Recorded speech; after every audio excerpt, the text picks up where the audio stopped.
Assalamualaikum warahmatullahi wabarakatuh. Halo anak-anak, bertemu lagi bersama dengan Ibu Putri.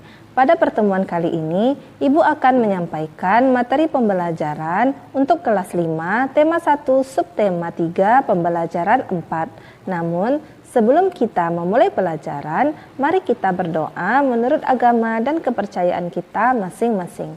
Berdoa dimulai.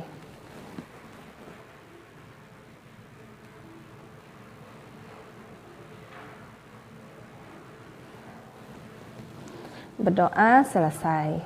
Sebelum Ibu menyampaikan materi pembelajaran kita pada hari ini, Ibu akan menyampaikan tujuan pembelajaran yang harus kamu capai pada hari ini. Tujuan pembelajaran yang pertama yaitu 1. Dengan mengamati gambar pada peta, siswa dapat menyebutkan asal daerah dari beberapa budaya. 2. Dengan mengamati peta, siswa dapat menyebutkan nama bandara dan pelabuhan yang ada di Indonesia. 3. Siswa dapat memahami pengaruh kondisi geografis Indonesia terhadap budaya masyarakat. 4. Siswa dapat menentukan perilaku yang sesuai dan yang tidak sesuai dengan nilai-nilai Pancasila. 5. Siswa dapat menentukan ide pokok dari bacaan secara benar.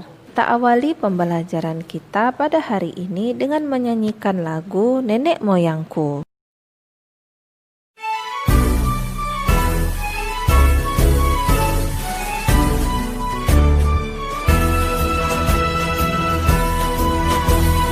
Nenek moyangku orang pelaut, gemar mengarung luas samudra, menerjang ombak tiada takut, menempuh badai sudah biasa.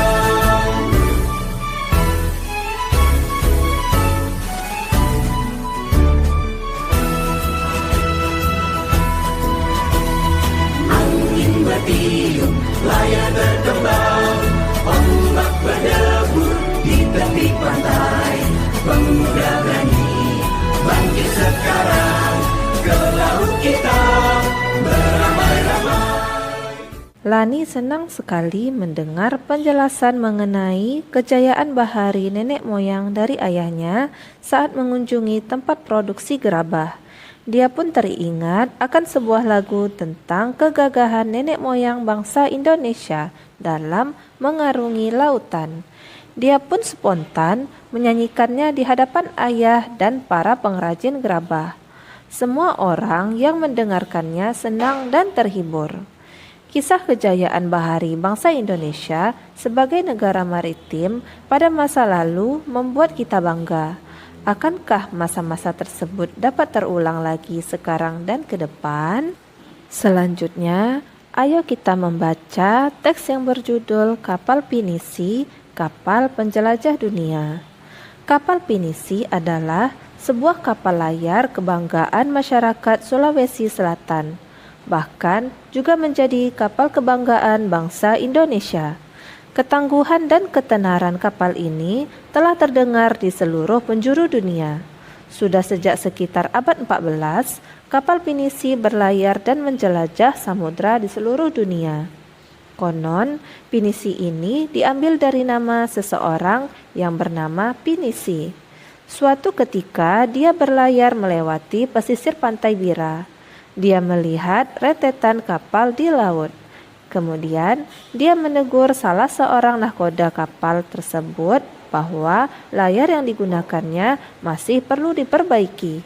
Sejak saat itu, orang Bira berpikir dan mendesain layar sedemikian rupa dan akhirnya berbentuk layar Pinisi yang seperti sekarang ini. Atas teguran orang tersebut, maka orang-orang Bira memberi layar itu dengan nama Pinisi. Kapal Pinisi adalah kapal istimewa. Kapal ini dibuat oleh tangan-tangan ahli tanpa menggunakan peralatan canggih dan modern. Seluruh bagian kapalnya terbuat dari kayu dan dirangkai tanpa menggunakan paku. Meskipun demikian, kapal ini telah membuktikan ketangguhannya dalam mengarungi samudra dan menjelajah negara-negara dunia. Banyak upacara atau ritual yang dilakukan dalam membuat kapal Pinisi. Mulai dari pencarian hari baik untuk memulai pembuatan, Upacara atau ritual mengusir roh jahat saat akan menebang kayu yang akan digunakan untuk membuat kapal pinisi. Upacara atau ritual peletakan lunas dan pemasangan pengapit lunas. Kemudian memasuki proses penggabungan dan pendempulan badan kapal. Pada proses terakhir dilakukan peluncuran. Namun sebelumnya juga diadakan upacara atau ritual selamatan. Semua upacara atau ritual itu digunakan semata-mata untuk mengharapkan keselamatan dan kesejahteraan bagi pembuat, pemilik, dan penumpang kapal pinisi. Peluncuran kapal pinisi dilakukan pada saat air laut pasang dan matahari sedang naik. Ketika kapal sudah mengapung di laut, barulah tiang dan layar dipasang. Kapal yang diluncurkan biasanya sudah siap dengan awaknya. Adapun kepala tukang bertindak sebagai pelaksana utama upacara dan duduk di sebelah kiri. Doa dan mantra pun diucapkannya. Walaupun terbuat dari kayu, kapal ini mampu bertahan dari terjangan ombak besar di laut lepas. Kapal pinisi satu-satunya kapal kayu besar dari sejarah masa lampau yang masih diproduksi hingga sekarang. Kapal pinisi sendiri umumnya memiliki 2 tiang layar utama dan 7 buah layar. 2 tiang layar pada pinisi menyimbolkan 2 kalimat syahadat, sedangkan ke-7 layarnya melambangkan jumlah ayat dalam surat Al-Fatihah. Ada beberapa jenis kapal pinisi, tetapi yang pada umumnya pinisi ada 2 jenis. 1. Lamba atau lambo, merupakan pinisi modern yang dilengkapi dengan motor diesel atau PLM. 2. Palari, merupakan bentuk awal pinisi yang melengkung dan ukurannya lebih kecil dibandingkan dengan lamba. Kapal pinisi biasanya digunakan sebagai kapal pengangkut barang antar pulau. Namun, di era modern seperti sekarang ini, pinisi sebagai kapal barang berubah fungsi menjadi kapal pesiar mewah. Pinisi dibuat dengan interior yang mewah dan dilengkapi peralatan menyelam dan peralatan permainan wisata bahari.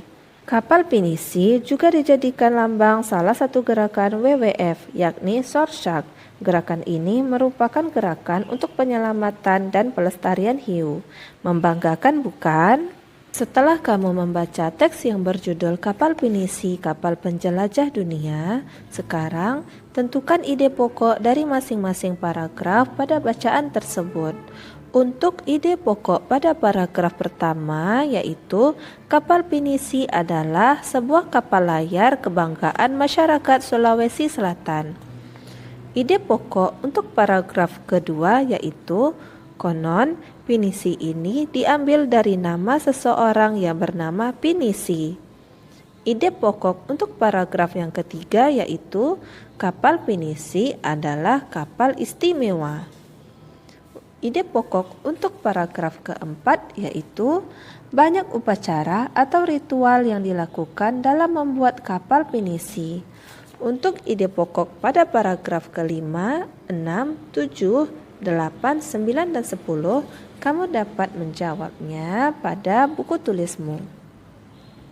Sekarang saatnya kita membaca. Pengaruh kondisi geografis Indonesia sebagai negara maritim terhadap budaya masyarakat.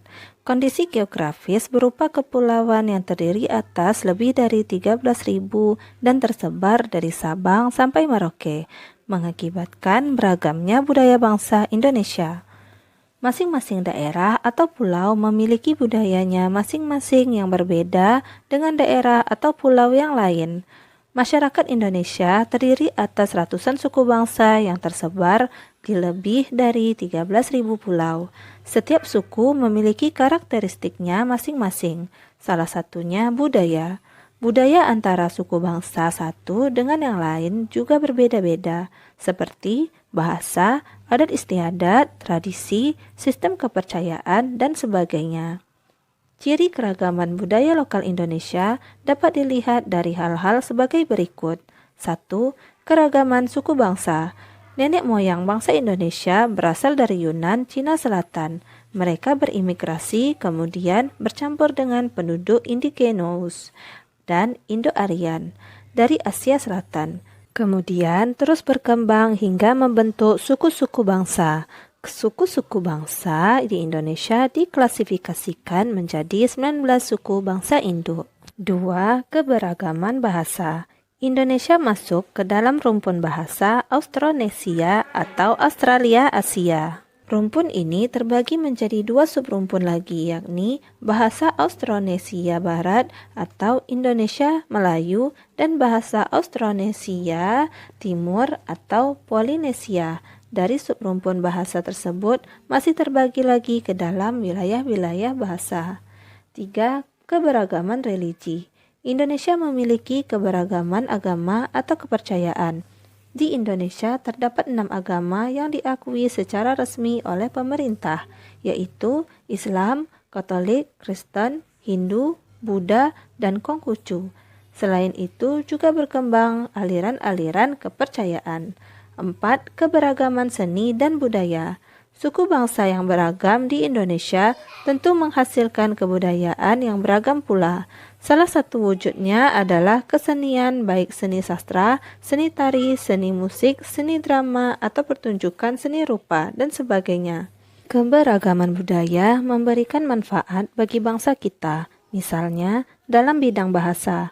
Kebudayaan daerah yang berwujud dalam bahasa daerah dapat memperkaya perbendaharaan istilah dalam bahasa Indonesia. Sementara itu, dalam bidang pariwisata, potensi keberagaman budaya dapat dijadikan sebagai objek dan tujuan wisata sehingga bisa menghasilkan devisa bagi bangsa. Pemikiran yang timbul dari sumber daya di daerah-daerah bisa menjadi acuan bagi pembangunan nasional. Adapun dampak dari segi kebudayaan diantaranya ialah sebagai berikut. 1. Karena mudahnya pengaruh luar masuk ke Indonesia, maka masyarakat Indonesia lebih mengenal budaya asing. Seperti dalam bidang musik, masyarakat Indonesia lebih tahu musik luar seperti hip hop, jazz, R&B daripada lagu daerah seperti karawitan atau gambang kromong. Tidak hanya pada lagu, budaya lain seperti tari-tarian dan bahasa pun mulai luntur. 2. Tontonan dan adegan dalam film yang kurang, bahkan tidak pantas membawa efek buruk bagi bangsa Indonesia. Sebagian besar adegan tersebut ditiru oleh artis-artis dalam negeri, dan masyarakat menganggapnya sebagai gaya hidup. Semacam pusat gaya yang perlu ditiru terutama oleh anak muda, padahal itu membuat turunnya nilai moralitas bangsa. 3. Dikenalnya kebudayaan Indonesia akibat ramainya perdagangan dan pariwisata yang ada di Indonesia. 4. Timbulnya beraneka ragam kebudayaan dan adat akibat pengaruh luar. Contohnya, wayang di Jawa yang terinspirasi dari cerita dari India dan hukum adat di Aceh yang terpengaruh oleh hukum Islam. Selanjutnya, ayo mengamati. Amatilah gambar-gambar berikut. Berilah tanda centang pada gambar yang menunjukkan budaya asli Indonesia dan berilah tanda silang pada gambar yang menunjukkan budaya hasil dari pencampuran atau peleburan dengan budaya dari luar negeri. Pada gambar pertama, di sini menunjukkan dari budaya pencampuran dan peleburan dengan budaya dari luar negeri. Karena pada gambar ini menunjukkan alat musik yang digunakannya merupakan dari luar negeri dan lagu yang dinyanyikannya berjudul Keroncongku yang berasal dari Indonesia. Pada gambar kedua kita beri tanda centang karena pada gambar ini menunjukkan budaya asli Indonesia yaitu dari Jawa. Dan pada gambar ketiga kita beri tanda centang karena pada gambar ini adalah budaya dari Indonesia yang berasal dari Bali. Dan pada gambar terakhir kita beri tanda silang karena gambar ini menunjukkan pencampuran atau peleburan dengan budaya dari luar negeri yaitu Cina. Selanjutnya, ayo mengamati pengaruh kondisi geografis Indonesia sebagai negara maritim terhadap transportasi masyarakat. Wilayah Indonesia yang luas berupa kepulauan dan disatukan oleh laut sangat mempengaruhi kondisi transportasi yang ada. Jalur strategis yang bisa digunakan untuk menghubungkan antara pulau satu dengan pulau yang lain adalah jalur laut dan jalur udara. Adapun jenis atau moda transportasi yang efektif digunakan adalah kapal laut dan pesawat terbang. Adapun jalur darat ada moda transportasi kereta api, bus, dan mobil yang digunakan untuk menghubungkan daerah satu dengan daerah lain dalam satu pulau. Penggunaan pesawat sebagai moda transportasi penghubung antar pulau harus didukung dengan sarana pendukung. Sarana pendukung untuk pesawat adalah tersedianya bandar udara atau bandara serta lapangan udara. Untuk pulau-pulau besar dan kota-kota besar, dibangunlah bandara yang mampu menampung pesawat-pesawat besar. Sedangkan di pulau-pulau kecil dibangunlah lapangan udara yang hanya mampu menampung pesawat-pesawat kecil atau pesawat-pesawat perintis. Begitu pula dengan penggunaan kapal sebagai moda transportasi penghubung antar pulau, harus didukung dengan ketersediaan pelabuhan yang memadai. Ketersediaan pelabuhan yang memadai dan jumlah kapal yang banyak bisa meningkatkan mobilitas masyarakat antar pulau, karena penggunaan moda transportasi kapal dirasa masih lebih murah jika dibandingkan dengan menggunakan pesawat. Sehingga masyarakat lebih banyak memilih untuk menggunakan kapal untuk berpergian antar pulau. Jika penyediaan dan penggunaan moda transportasi antar pulau memadai, akan sangat membantu kehidupan masyarakat, mengingat luas wilayah Indonesia yang sangat luas dan berupa kepulauan, sehingga mempengaruhi pemerataan program pembangunan dan hasil-hasilnya. Sehingga kemajuan tidak hanya berpusat pada daerah-daerah tertentu saja. Ada daerah yang sangat maju, namun ada daerah yang masih sangat tertinggal. Harga barang kebutuhan di satu pulau berbeda dengan harga kebutuhan di pulau lain. Hal tersebut merupakan contoh kecil dampak negatif kondisi geografis bangsa Indonesia sebagai negara maritim atau kepulauan. Adapun dampak positifnya, khususnya bagi perkembangan alat transportasi adalah terpajunya bangsa Indonesia untuk membangun dan mengembangkan industri pesawat dan perkapalan. Selanjutnya, ayo berlatih. Peta di atas adalah peta jalur penerbangan antar pulau di Indonesia. Sekarang, sebutkan bandara-bandara dan lapangan udara di tiap-tiap provinsi di Indonesia. Perhatikanlah tabel berikut. Pada tabel berikut adalah nama bandara-bandara dan lapangan udara di tiap-tiap provinsi di Indonesia. Selanjutnya, perhatikan peta di atas adalah peta jalur pelayaran antar pulau di Indonesia. Sekarang, sebutkan nama pelabuhan di tiap-tiap provinsi di Indonesia. Sekarang, mari kita cocokkan jawabanmu. Berikut adalah nama-nama pelabuhan di tiap provinsi di Indonesia. Selanjutnya, ayo mengamati. Amatilah perilaku orang-orang di sekitarmu. Tuliskan contoh-contoh kegiatan pengambilan keputusan bersama yang sesuai dengan nilai-nilai Pancasila. Tuliskan pada kolom berikut. Contoh kegiatan pengambilan keputusan bersama di sekolah seperti pemilihan ketua kelas. 2. Seperti pemilihan ketua komite sekolah. 3. Pembentukan struktur kelas. 4. Pembagian tugas piket. Untuk pembagian keputusan bersama di lingkungan rumah seperti pengambilan keputusan jadwal untuk membersihkan rumah, pengambilan keputusan bersama untuk menentukan hari liburan keluarga, pengambilan keputusan bersama untuk membersihkan lingkungan atau halaman rumah, kegiatan pengambilan keputusan bersama di lingkungan masyarakat seperti pemilihan ketua RT, pemilihan ketua RW, pengambilan keputusan untuk dana sosial, dan pengambilan keputusan untuk menetapkan gotong royong. 4. Kegiatan pengambilan keputusan bersama dalam bangsa dan negara seperti pemilihan presiden dan wakil presiden, pemilihan anggota DPR, pemilihan bupati, dan pemilihan menteri dan wakil menteri. Nilai-nilai luhur yang terkandung dalam sila-sila Pancasila apabila diamalkan akan menjamin kehidupan dalam berbangsa dan bernegara dengan lebih baik. Indonesia pun akan semakin disegani oleh bangsa-bangsa lain di dunia. Perasaan menjadi satu kesatuan sebagai bangsa Indonesia juga merupakan salah satu amanah dari Pancasila. Pancasila yang merupakan dasar negara menghendaki semua unsur dalam bangsa menjadi satu kesatuan layaknya sila-sila dalam Pancasila.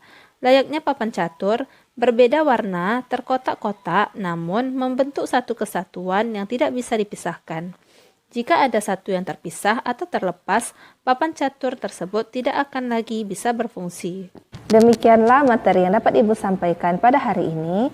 Semoga apa yang telah Ibu sampaikan pada hari ini dapat bermanfaat untuk dirimu dan menambah ilmu pengetahuanmu. Jika dalam Ibu menyampaikan materi, ada tutur kata Ibu yang kurang berkenan, Ibu mohon maaf. Akhir kata, wassalamualaikum warahmatullahi wabarakatuh.